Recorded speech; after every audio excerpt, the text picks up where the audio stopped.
Hello, and thank you for joining us. My name is Felicity Ezewuike, your host. It is impossible to talk about democracy in today's world without considering the role played by the media. We provide the information the polity required to make responsible and informed decisions. Indeed, it is only through critical audiences that the press can claim it strengthens democracy. While the profession has grown over the years, journalists have been repeatedly accused of many professional improprieties, despite the existence of ethical codes to guide and strengthen the practice of journalism.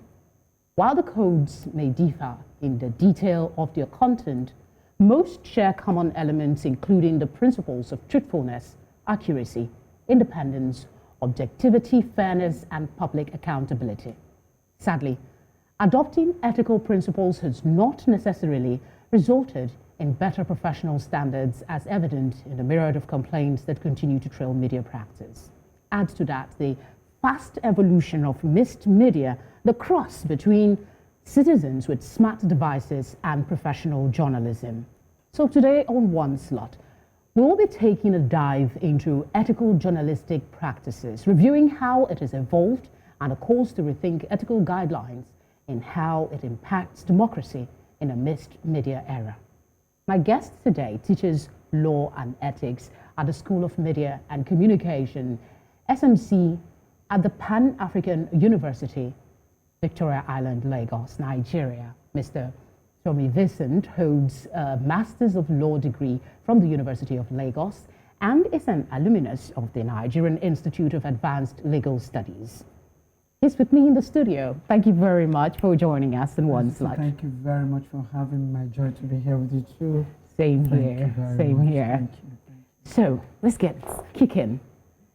This democratization of the media space seems to blur the line between who a journalist is and the practice of journalism. Can you talk about that? Is there a blurring of the line of who a journalist is?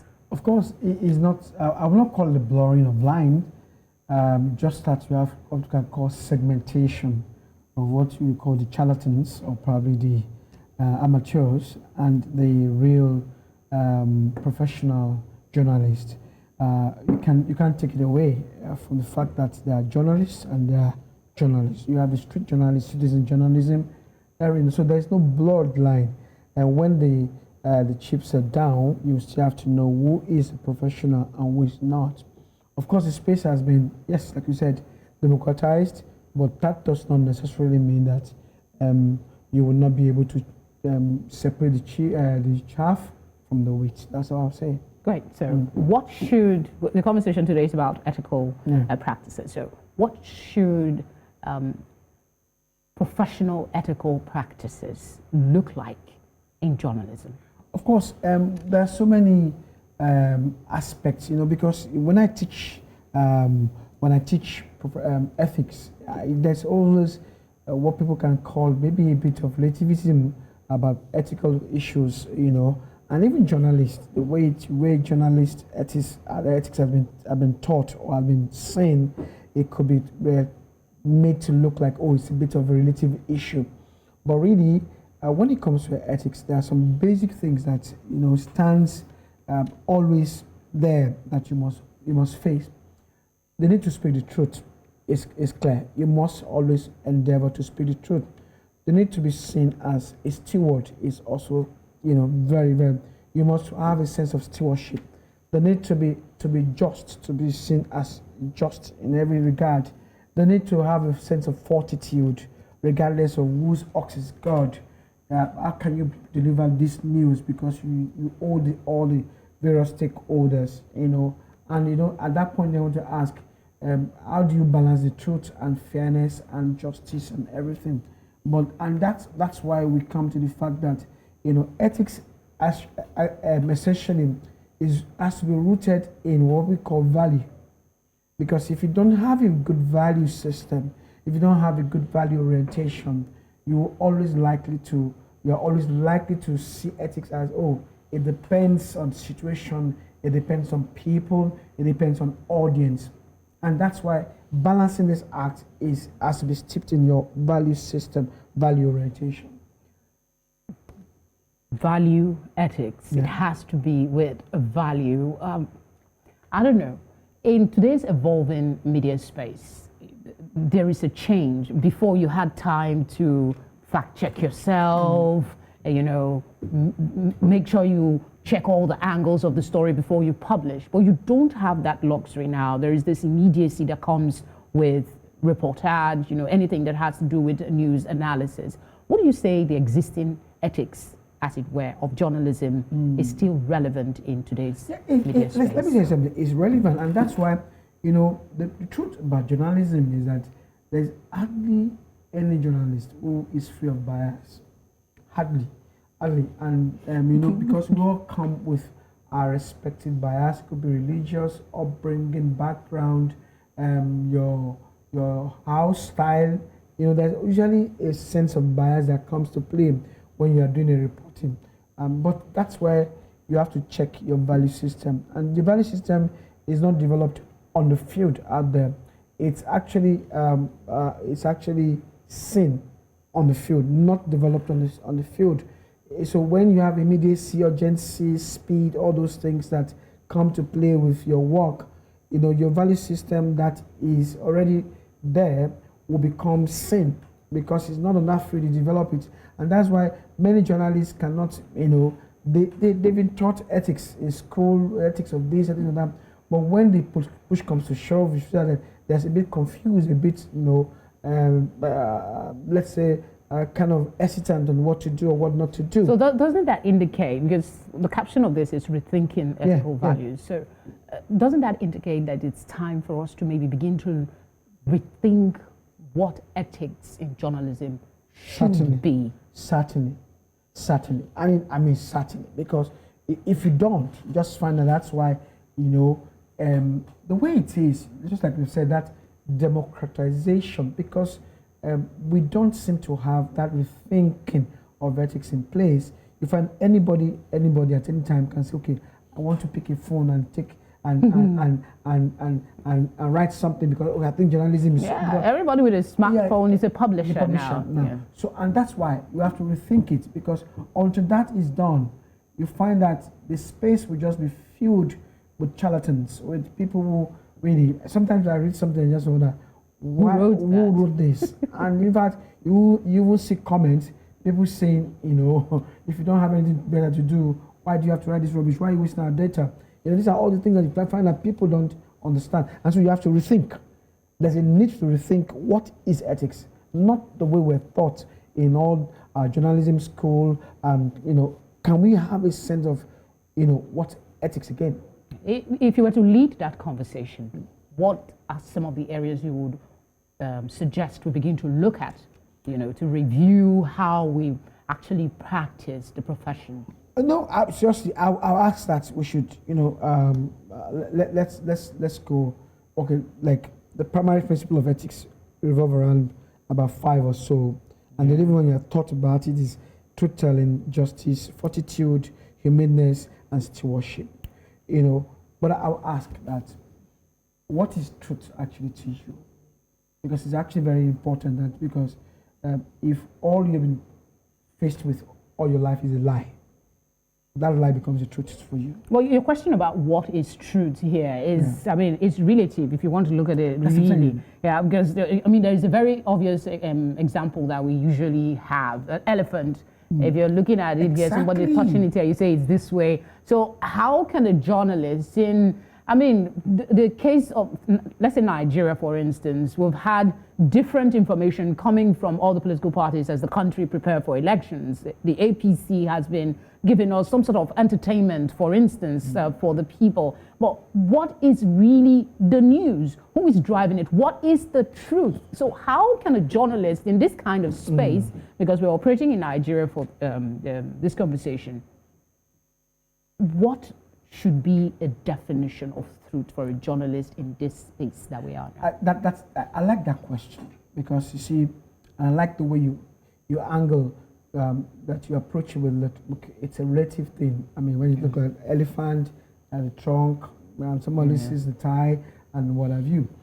But this is where, for a journalist who is meant to be a steward of information, with information to the people, whether even the public, whether it's a small public or it's a larger public, or whether it's a professional body or whatever it is, and that you are meant as such a custodian of that responsibility. You're meant to be so broad-based in your approach. And for a journalist, the truth will mean looking at all sides, all angles. The truth will mean not putting in your bias so quickly. The truth will mean that even if what the facts are is hurting your conscience or you just want to know. And one of the things that we teach in law is that when the principles of natural justice that audi alteram partem, you must hear the other side. You must hear the other side. And I've seen even journalists that are used to pander to some particular interest. And sometimes you're wondering that, does this journalist know that he's being used to push out an We're definitely going to try and explore that subsequently in the conversation. Yes. Yeah, but just to keep us on track, I want to start with asking how you've acknowledged that we have, I tend to hesitate to call them citizen journalists because when we talk about ethics and how they're adhering to it. So let's just say those who have the smartphone, they see an event, they want to report it. The media space is proliferated. You have Twitter, you have Facebook, everybody's pushing the news. So is it possible in this kind of environment, not just for journalists now, for there be a molecule of adherence to the ethics of the profession in the way we give out information? I think it's a matter of let's call it the responsible authority, or maybe because the way it is now, we have so much terrestrial and virtual, or what do you call it, the digital medium, and there it's about time maybe there should have to be a conference, or maybe there has to be some kind of engagement with all the people behind news. Like, okay, most times you can have a house that receives, like you have, let's not, maybe just for the purpose, you have an opera news that collects news from individuals. Maybe it's about time that such an opera news station or opera is engaged to say, okay, look, it's about time you educate your contributors about the need to be more sensitive to how they engage with the news item they are bringing on board, because it's an interaction process.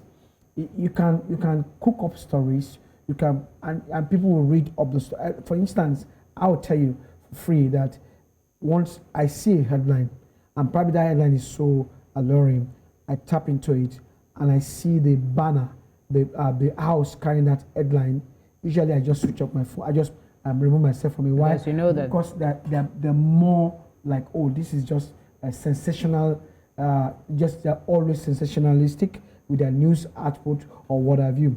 And that is going to hurt many, because eventually your reading public, they're discerning. They understand that somebody is trying to waste my time. Somebody is not telling the truth. And so if all is about the urgency of pushing out the news, the ethical issue is still very, very, very, very, it's still very important, because if you don't get it right, people ultimately will punish you because you are being unethical. And if your sense of value is not even aligned with what you call your ethics, I mean, when your ethical approach is not based on value, properly entrenched values, you find that over time people are going to say that news station is not reliable. I mean, we will see today.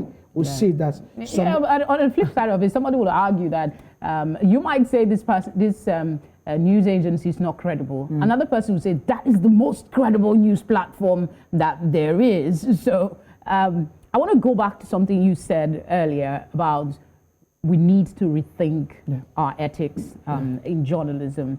In my intro, I talked about the fact that although our cultures and traditions are different across Africa, there are key elements of what should constitute ethical practices. Do you think it should be like we could do like the universal ethics for across African platforms, or each country should decide what should be ethics? Because it will still go back to the question of when professionals, not just non-professionals, choose to flout the rules of the game. Let me put it this way. Ultimately, it might be very difficult to have what is kind of like a uniform level of ethical consideration, because there are a lot of biases when it comes to ethics, and that's why we're saying that, you know, even from the theories of ethics, the ontological school, utilitarianism school, all of them, they have perspectives about what ethics should be or shouldn't be, you know, and that's why we're saying that ultimately there has to be what I call a standardized way of looking at value. For instance, should a woman be abused by culture? Okay. You know, some culture, but even some national culture, abuse women. You understand me? And so a journalist in that culture probably will not say anything wrong. You know. Again, it goes back to the question of what is true. Yes, sir. Yes, sir. Will not say. And that's why there has to be a rethinking process. And I think it's a kind of a campaign that has to start somewhat. That, you know, look, let's come to and rethink what we consider ethical, what is normal, and what is abnormal in your perception, against the fact that, you know, this, okay, if your mother, would you want your mother to be treated the way you are? I mean, we are talking about this other women, or why would you, for instance, call the blacks, you know, a less human being? Because I was some time ago, I was in China, and I wanted to get something published there because I couldn't speak their language. So I went to look for a journalist and said, look, they won't take this because you're black, you know. And when was this? That was about 10 years ago or so. Okay. You know, they won't take this because you're black, and because, you know, and even you could even see the way the journalist was engaging with me. It was like, look, people, the eyes were on him. So talking to you. It was quite, you know, uncomfortable. It was more or less shifting and thinking. Yeah. So even if we have variations, there are certain principles that are undisputable. Yeah. The one of independence, impartiality. Of course. But that impartiality is it's what it has a huge question mark around it. You're getting what I'm trying to say. Yes. That, you see, all these so-called words, independence, like you said, when you know, how would you be independent when your subscription or your advertisement is coming from a certain, you know, a certain group, or probably a certain company, or a certain people with very particular interests. So that's and how would you be impartial? And I mean, if you also look at it, the ownership of the media organizations across Africa is questionable, and that goes to funding. But let's see if we can take a break. Tomi has agreed that maintaining standard of professionalism is still very possible. However, there are professionals who willfully flout this role. We'll be looking at that and, of course, having other areas to talk about. Stay with us.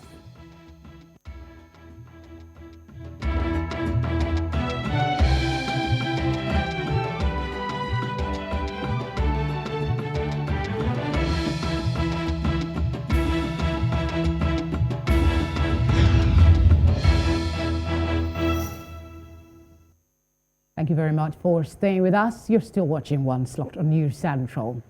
We're back with Mr. Tomi Vincent, who's been sharing his thoughts on ethical journalism. Let's talk about the issue of correction. You know, when people make publications that are incorrect, this can happen because we have this immediacy to reporting, live reports, live breaking news. There might be errors along the way.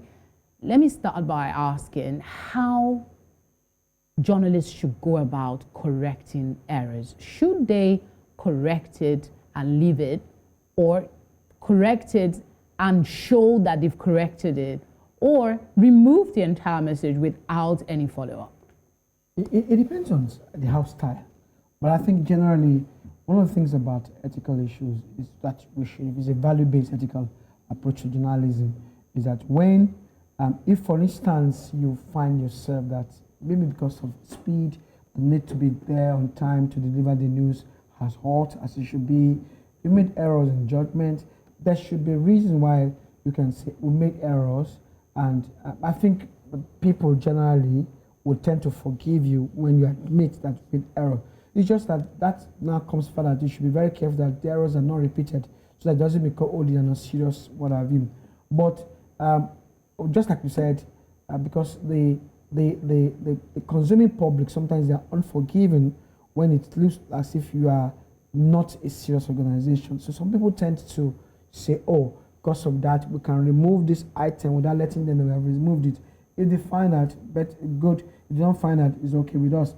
So these are all the elements. But, ultimately, like I've already said, that is where, even from the word go, you want to ask, what is that station, that medium or media house, what exact is the basis, the platform?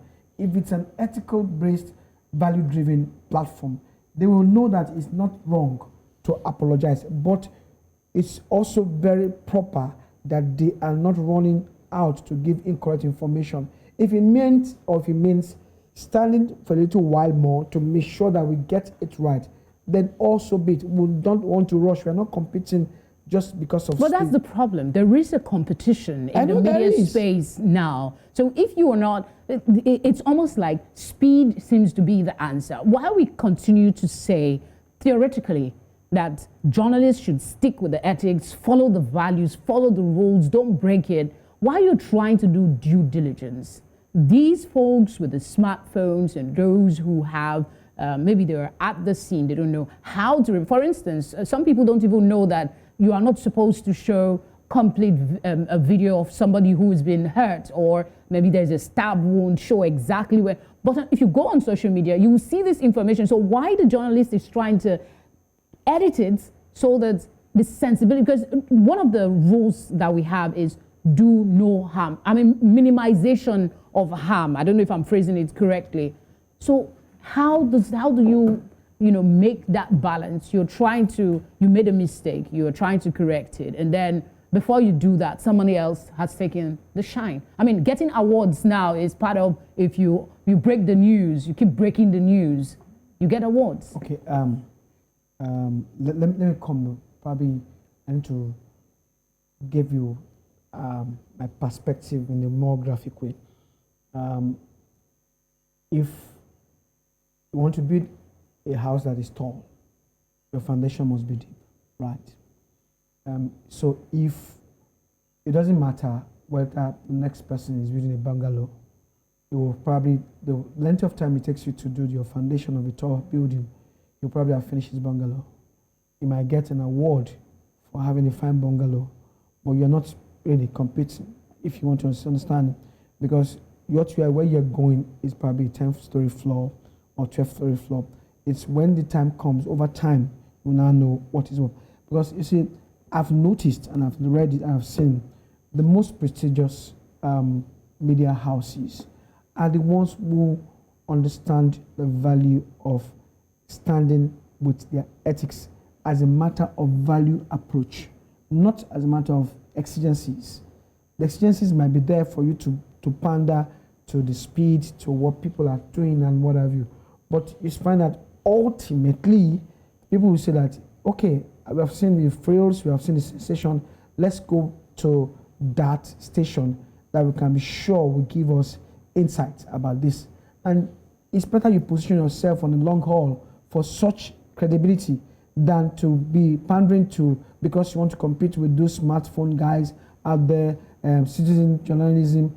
I mean, it doesn't, for the discerning mind, okay, it doesn't speak well. That takes me to the part about funding, independence. We've been talking about it a bit, but independence and funding. Who should be funding ethical journalism? Because it's not unusual these days to see journalists, even on prominent newspapers, soliciting for funds for them to stay independent. The flip side of it is we do not know who these donors are and what their hold could possibly be on the independence of. So how do you practice ethical journalism? Who should be funding ethical journalism? And I said also, there's nothing wrong really, in sourcing for fund if there's a need for you to have that backup.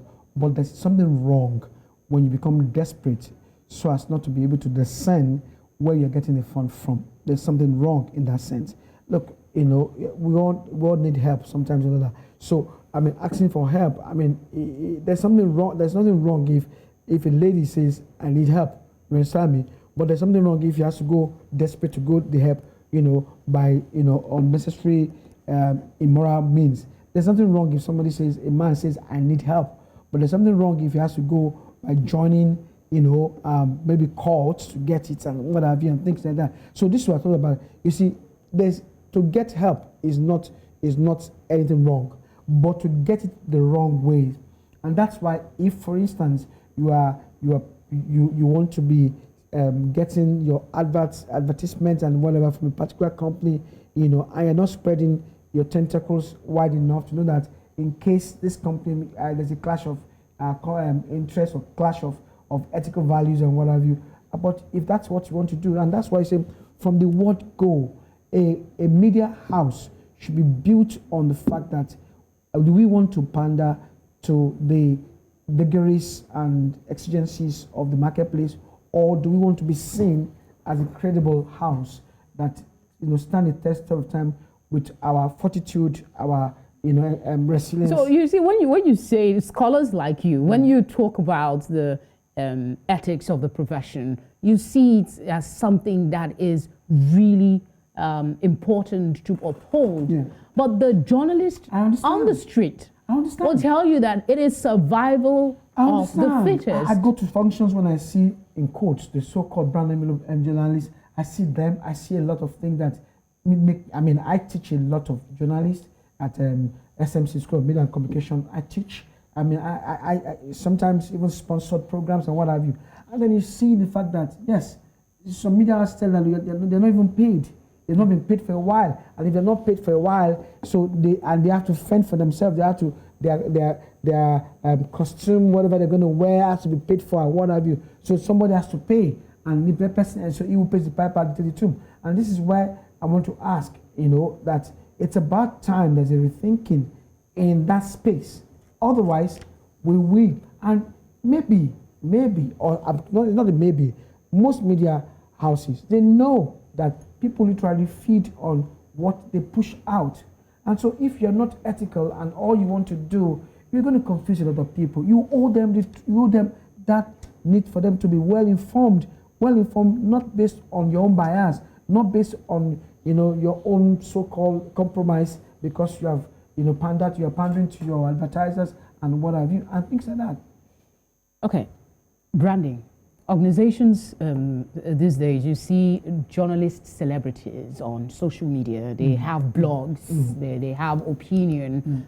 It goes back to something you said earlier about journalists that are partial. We all have our sentiments. Yeah. So I want you to talk about the journalist at his work. He does his work professionally, right? And then he goes home in his blog. Let me give an instance. Say there is a member of parliament that you report, you're a parliamentary reporter, you do a report, you reported it impartially, as you should, on your platform, especially if the platform claims that they do credible journalism, right? And then that same journalist goes to his blog and says exactly how he feels about that member of parliament. How does that play in the principle of impartiality, really? Let me put it this way. When I've been talking about value, I'm not talking about just the corporate value. I'm also talking about, the individual person's value, the individual staff.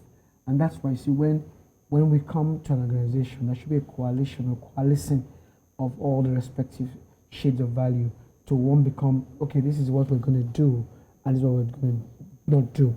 And this value is not about the public display of the value at work and the separate display of value in your private space. There has to be coalition, there has to be coalescence that, look, who you are here is who you are back on your blog. If that is not, I mean, that's what we're talking about, because what we see is that even there's what they call the corporate value, that the editor will say, okay, this is what the house we're going to publish. But the editor is going back to go and meet the same people that they're publishing something against to say that we can do and that's something for you, on that platform and things like that. So you have this dualization of what it looks like, so like somebody is having double-faced to approach. So what now happens to that principle of impartiality? How do we make a living and still keep to being impartial? Because you can't report one thing and have an opinion on it that is damaging to the person you're reporting about. That's what I'm saying. That you see, the impartiality is a derivation of what I call ethical approach to a value-based approach to ethical issues. It cannot be impartial when you don't even have. Let me tell you something. If you are, for instance, more or less let's say you have a sense of different things, they cannot be so impartial when we're talking about the role of what the bad effects of pilfering and what have you. Your impartiality will just be the public impartiality, because you know that deeply within you, you probably have affinity with whoever you're talking about that I just pay for something. And that's why I keep saying to journalists and media houses that please look at what you call value. Look at what you call, it's not about the platitudes of ethical rules, honesty, integrity. It's not those platitudes. It's about sitting down and asking, can we be bought? Can we really be bought, or can we not be bought? If you say you cannot be bought, ask yourself, stretch it. If you see $1 billion today, would you pander to that news? What will make you to say no to that, to what they want you to say? So to some degree, you're saying that following ethics is a personal choice, really. No, it's not. It's not so much as a personal choice. Ultimately, it's about, let me put it this way. Because if you can have values and choose to disregard what you feel is right, what is cool. No, when you have values, you'll have, a value is not something that we plug. Value is something you build over time. I build over time. We call it value and re-evaluation. It's more or less that you are thinking through. You are always asking yourself, why do I do what I do? Why is it about the money alone? I just told you about my dean that passed on. My condolences again. Thank you very much. So what is it that you're talking about? Is it the money you have made, or the influence or the mark you make? And that's why if you look at the typical media houses that have stood the test of time, and you have so many that had come and gone because they were not very credible. Very credible. Maybe like, so if you have an editor that is not credible, obviously the newsroom will not become incredible or lacking credibility over time, right? And if you have a TV station or a radio station that you have the head of operation is not credible over time, and that's why. But the point remains that for the announcer or continuity announcer, he can make a choice that do I want to stay here or do I don't want to stay here, and that also comes back to the fact that maybe it's not about the individual choice, but it's about the individual decision. Choice might be based on exigencies, but it's a way of life. It's an engagement that has to say that I am ethical, but not on the basis of all the plethora of all the things that they call ethics, but based on my values. Okay, let's flip that on its head. They're still staying with impartiality. When we went for that break, I talked about the professionals who are also breaking the rules. Yes, yeah, so many. Some of them will say they're doing it because if they wait to cross all their T's and all their I's, corruption, for instance, would overwhelm their country. So they'd rather put the information out there and apologize later. But how does that work, really? Can we choose times when we flout the rules for a purpose, or there should never be a scenario where you break the rule for what they believe is the greater good. Okay, let me answer this question. Some people will say that there's a time to steal and it's time not to steal. And they'll say, look, maybe even if I don't believe stealing is good, well, you have to steal from my family. To survive. To survive. It might be good in that instance. Right? And some people say that, kill me for all you care. I would rather die than to know that, to face my conscience, to know that I picked somebody's property, I consumed it, I stole it. I would rather die than to do that. Now, when you look at those two, maybe they're not, in the realm of ethics, the first person that, because I have to steal, is pandering to what we call the deontological school of thought. Deontological says that it's a duty. As a man, you have a duty to feed your family. As a family, you have a sense of duty. So if you have to do whatever you have to do to get that duty done, is in a sense is ethical. That's a school of thought, right? Yeah.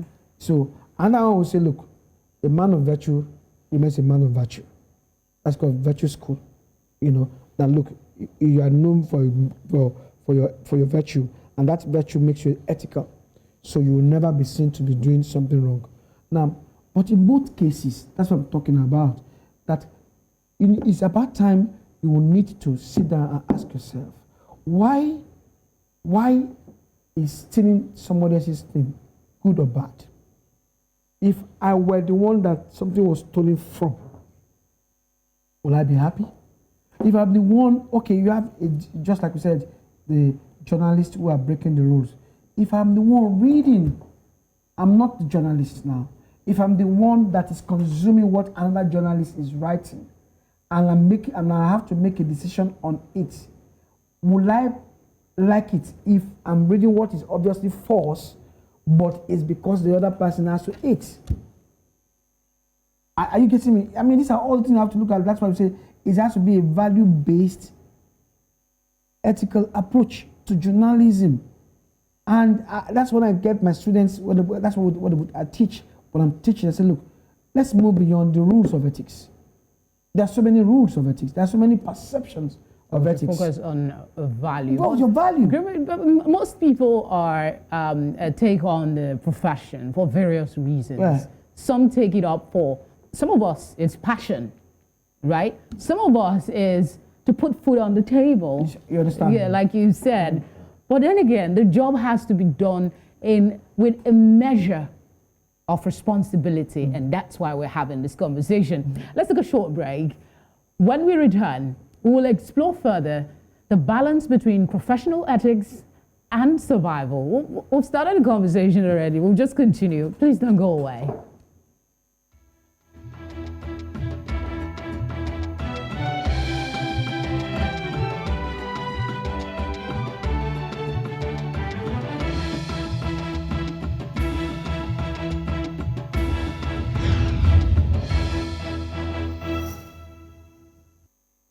Thank you for staying with us. So it is easy to agree some, say, principles. We've talked about ethics and all of that, but applying it in real life is where we, in this conversation, have been having a little bit of a disagreement. So is it not harder when you have this, you want to reveal the truth, right? You want to talk about what is happening, but then it clashes with your duty to limit harm. You want to tell the truth. For instance, we know there are rules about reporting about children, but these days, sometimes for people to believe what you're reporting, some journalists forget that by the time you identify the perpetrator, especially if that person is kin to the victim, you have unwittingly done harm to the child. I agree. So how does a journalist act in such a scenario? And she, let me put it this way, and really it comes back to a sense of maturity when we engage as whether citizen journalist or professional journalist, a sense of maturity and a sense of responsibility that we need to have on our minds when we engage in this space. Because the need to be seen as credible sometimes makes you to evade the consciousness that is required for you to also protect other people as well. I have seen so much, in fact, I have seen news coverage that I'm asking myself, for crying out loud, why are we doing this to ourselves? But you see, I can see, let me give you an instance. It might be debatable, it might be controversial, but I've engaged journalists and I've told them when I was teaching, I said, somewhat, you people are responsible for the increased rate of banditry that we see. I said, so no, so I said, that's true. I said, yes, you see, sometimes you are reporting this person was kidnapped and was released after this ransom was paid and what have you. And you push, for whatever reason, you want to sell a day's newspaper or you want to have people tune into your news station, but you have set in motion, in process, an idea in the minds of somebody who also, wow. Who is hungry and why can't I also do what they did to get somewhat money? And I said, that is why you have to ask yourself, what is the truth in this? Is it the truth about the ransom paid or the truth about somebody that's going to use that information to start developing his own criminal mind about this? And I'm writing a paper on that. And look, the upsurge in banditry, the upsurge in what you have seen is also, more or less, related to the kind of reportage that we have. So that's why I would tell journalists that please be responsible.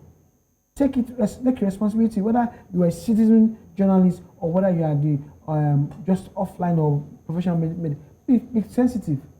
Ethics is not just about trying to engage in the rule. It's about asking yourself questions as well. Okay.